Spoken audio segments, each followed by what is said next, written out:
대부분 어릴 적부터 교회 안에서 신앙생활들을 해오셨을 거예요. 근데 교회 안에서 신앙생활을 어릴 때 하다 보면은 부담스러운 것들이 한두 가지가 있는데, 저는 특별히 어릴 때 가장 교회에서 부담스러웠던 것이 뭐냐면은 회개에 관련된 그런 내용이었어요. 죄 지은 거는 물론 알고 있긴 해요. 그리고 내가 어떻게 해야 될지에 대해서도 알고 있는데, 그 회개에 대해서 자꾸 몰아붙이는 게 너무 힘들었던 것을 보게 돼요. 도대체 회개를 어떻게 해야 되는 건지 거기에 대해서도 잘 알지 못해요. 그래서 항상 도대체 회개는 어떻게 해야 되는 것인가를 생각하는 것이 어릴 때 해결되지 않은 그러한 문제들이었어요. 그런데 교회 문화권에서 그것에 대한 그 물음이 금기시되고요. 죄송합니다. 전화가 왔어요.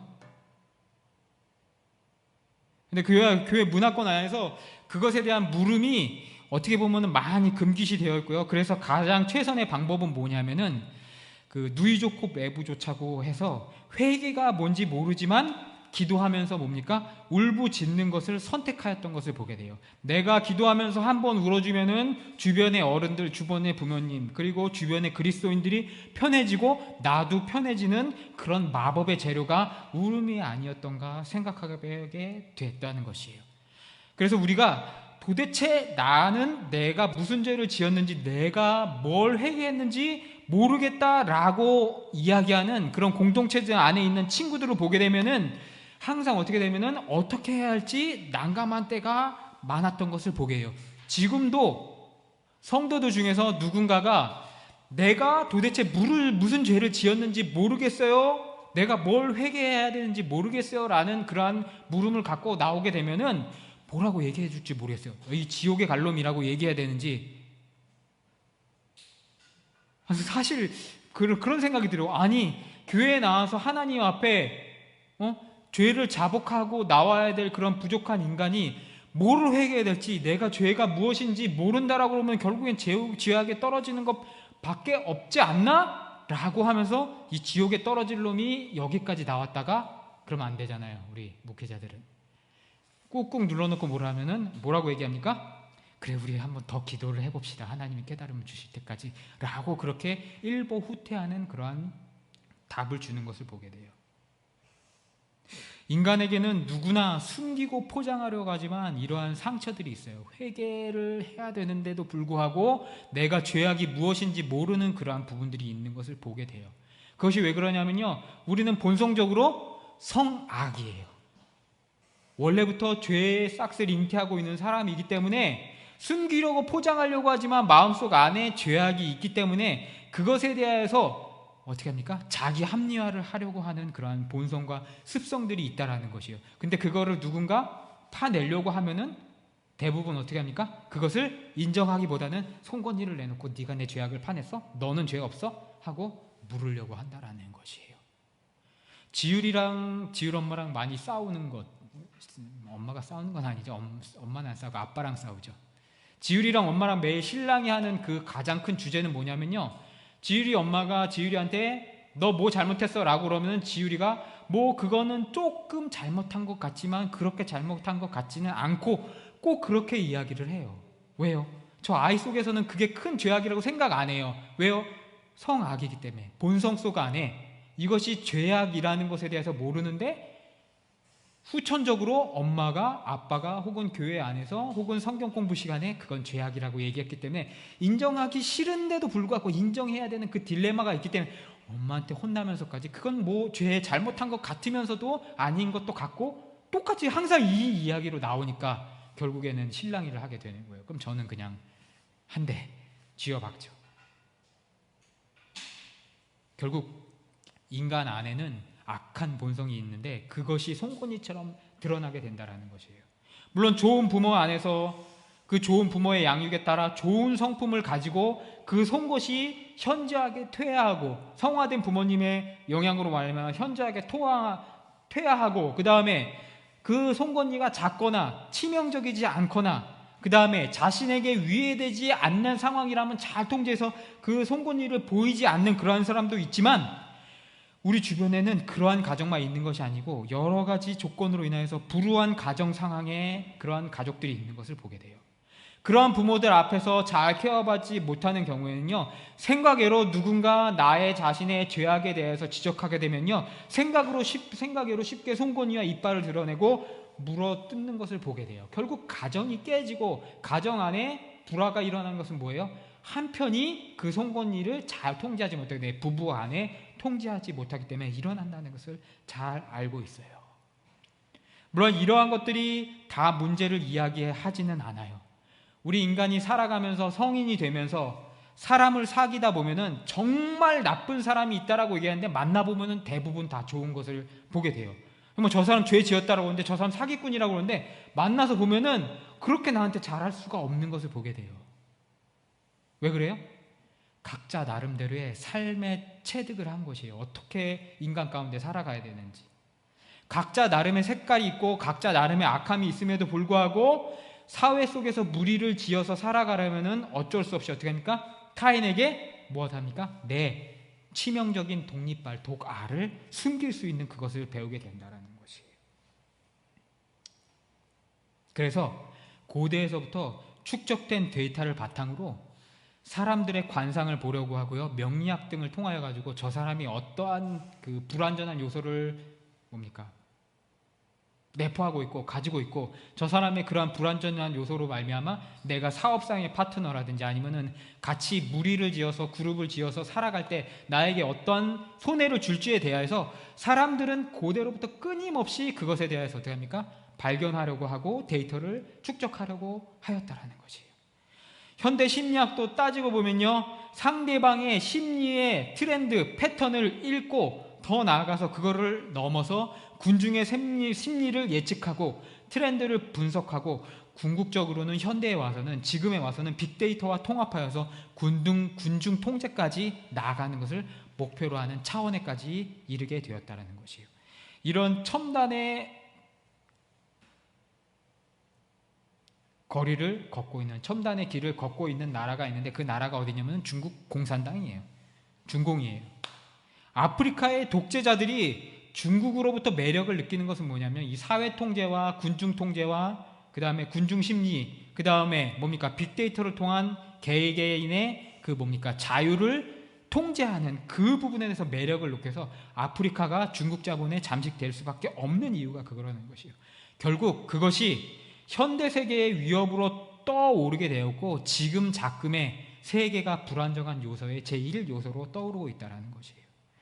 오늘 성경 51편에 보게 되면요, 이 51편의 배경은 다윗이 밧세바와 동침한 이후에 나단에게 책망을 받고 지은 시라는 것이에요.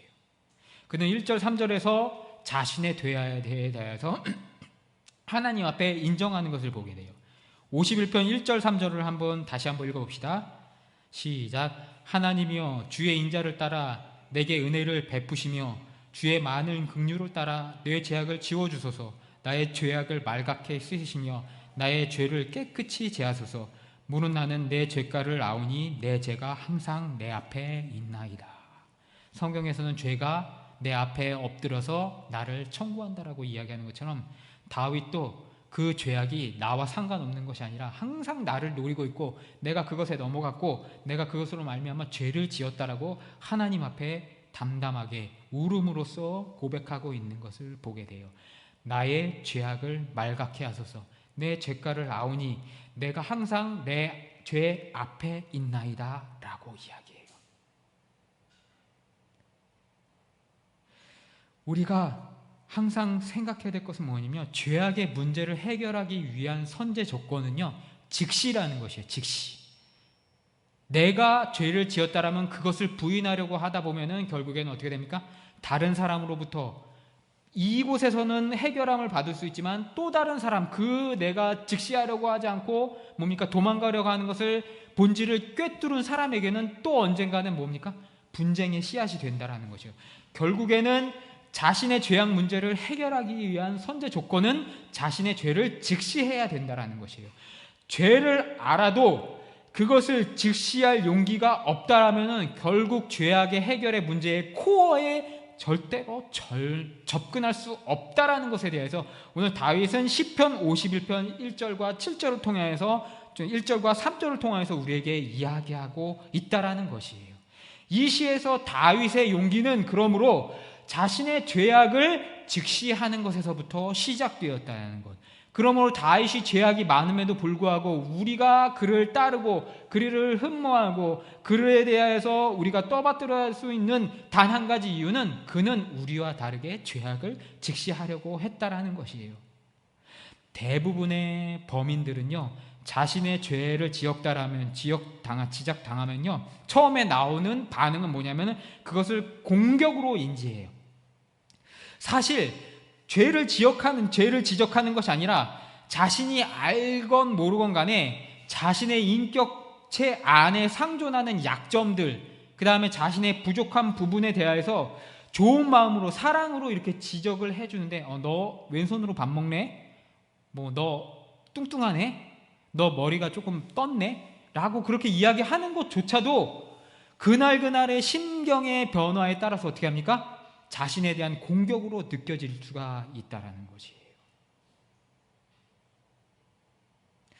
제가 아는 친구 중에 정말 음정이랑 박자가 항상 이렇게 피치가 1피치, 2피치, 1cm, 2cm 정도 낮게 노래를 부르고 있는 친구가 있는데, 어떻게 오래오래 이렇게 찬양 인도를 하면서 자기가 노래를 잘 부른다라고 이렇게 스스로 인식을 하는 그런 친구가 있던 것을 보게 돼요. 사람들이 교회니까 좋으면 좋은 거라고 해가지고 그렇게 이야기를 했는데, 아무도 그 부분에서 잘 지적하지 않다가 결국에는 사역 가운데 그 부분에 대해서 너 피치가 1cm, 2cm 정도 떨어진다라고 이야기했는데, 이 친구가 나중에 그것에 대해서 어떻게 합니까?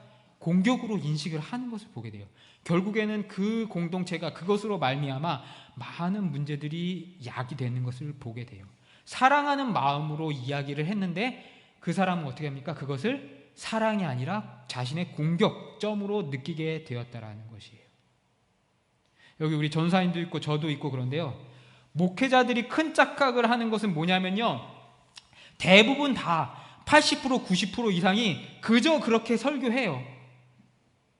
그리고 정말 따분하게 길게 선교하는데, 누가 당신 설교 잘 못한다라고 얘기하거나 오늘 설교를 이렇게 좀 바꿔주셨으면 좋겠어요 라고 얘기하면, 그래요? 바꾸겠습니다 라고 이야기하기보다는 그걸 어떻게 합니까? 예? 공격으로 생각을 한다라는 것이에요. 우리 사모님이 가끔이 아니라 설교 끝나면 자주 이제 제 설교에 대해서 이야기하는데, 우리 집사람이니까 그거에 대해서 이제 인정을 하게 되지, 만약에 그 소리를 다른 사람 누군가에게 대해서 듣게 된다라면요, 저가 그거에 대해서 이렇게 좋게 반응하지 못할 것 같은 그런 느낌이 들더라고요. 노래도 그래요. 다 우리 목회자들은 자기가 노래 잘 부르는 줄 알아요. 근데 어저께도 제가 이렇게 어떤 교회들을 어떻게 예배들이나 그거를 찾아보면서 유튜브를 이렇게 찾아보는데, 정말 노래 못 부르는 분들은 엄청 많아요. 근데 어떻게 찬양 인도를 하는지, 물론 노래를 잘 불러서 인도하는 게 아니라 다 그냥 달란트가 있는 분도 있고 없는 분도 있지만, 그럼에도 불구하고 자신이 노래 잘 부른다고 안다라는 것이에요. 근데 노래 잘 못 부르세요라고 이야기하면은 그것을 사랑으로 인식하지 않고 공격으로 인식한다라는 것이에요. 이렇게 직시하는 것은요, 쉽지 않고요, 직시할 줄 아는 사람은 결국 성인, 세인트밖에 없다라는 것을 우리는 우리 삶을 통해서 알고 있다라는 것이에요. 그런데 다윗은 나단이 찾아와서 자신의 죄악을 지적했을 때 그것을 외면하지 않고 직시할 수 있었다는 것이 그에게 큰 은혜였다라는 것이에요.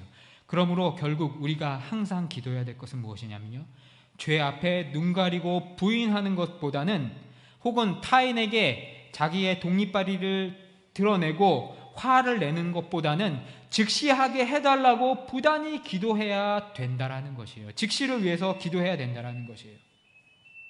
그런데 우리가 오늘 시편 51편 1절부터 7절 중에 4절부터 후반절에 보게 되면요, 이 다윗의 논조 중에 이해하기 힘든 부분이 등장하는 것을 보게 돼요. 4절입니다. 4절을 한번 읽어보겠습니다. 시작.